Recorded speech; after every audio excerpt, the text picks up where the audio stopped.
Today I'm doing the review on the G-Shock GA110 sn-3a. So it'll come in this tin case here. You also get your manual and your warranty card that you can put down your information on. If you play your cards right, you might also end up with a watch. Now, this watch is the sn-3a and it features this teal wristband and white on the inside. There's also a 7a, which is just the opposite color scheme. Now the wristband has this kind of like two-prong design here, and makes it look pretty cool and unique to G-Shock. And at its smallest, the wristband is 5.5 inches, and at its largest, it is 8.5. Now my wrist is 7 inches around, and this right here fits it perfectly, and that's around the 5th prong back. Moving on. There we go. To the modes of the watch. Right now we are in timekeeping mode. In this mode you not only have your analog watch, but you also have a digital watch displayed down here. Now it's easy to see the day of the week up here, and also to see the date. All you do is press this button down here and you can see the date. Now it's very easy to set the time of your watch. Hold in this button up here, the first button, for 3 seconds. And from here you can change the city, the time, daylight saving, and so on. Now one thing I did want to talk about is your options of the light. Now you can have a 1.5 second light or a 3 second light. And I'll show you what the 3 second light looks like now. Now this light, of course, lights up for 3 seconds, but it only lights up your analog watch. There's no digital backlight, so you won't be able to see your digital watch in the dark. G-Shocks also have a cool feature that can be turned on, where if your watch is put at 40 degrees, like if you were looking at your watch, that a light will automatically turn on. Now this can be turned off, which I have mine turned off right now, so when I put mine at 40 degrees it doesn't turn on. But it can be turned on. I just feel like that it drains the battery too much.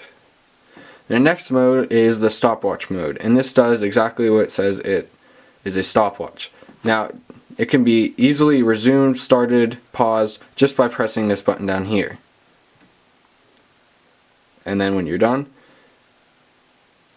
just press that same button. Now you can see that this over here spun around. That is your speed indicator.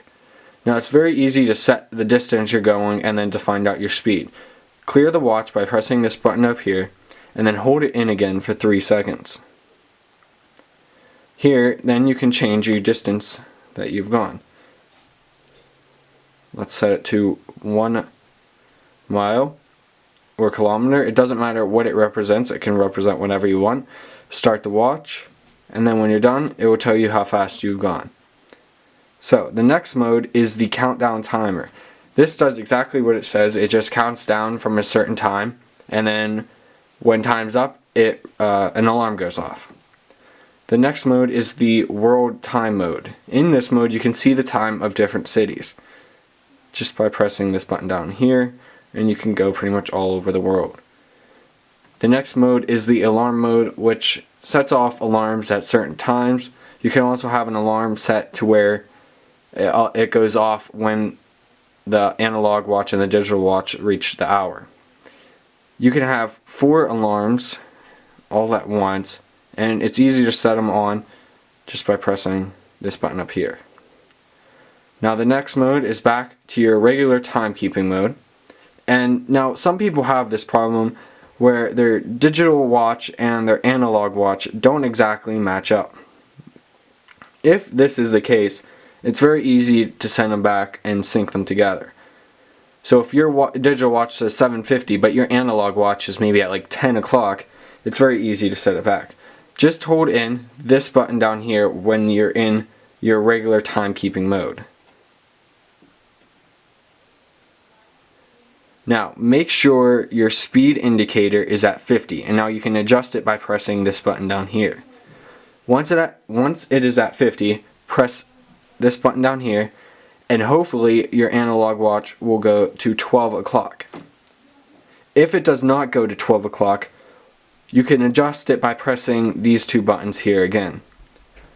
And mine will line up at 12 o'clock. Now, once you've adjusted it to 12 o'clock, press this button up here, and it will automatically synchronize your digital watch and your analog watch.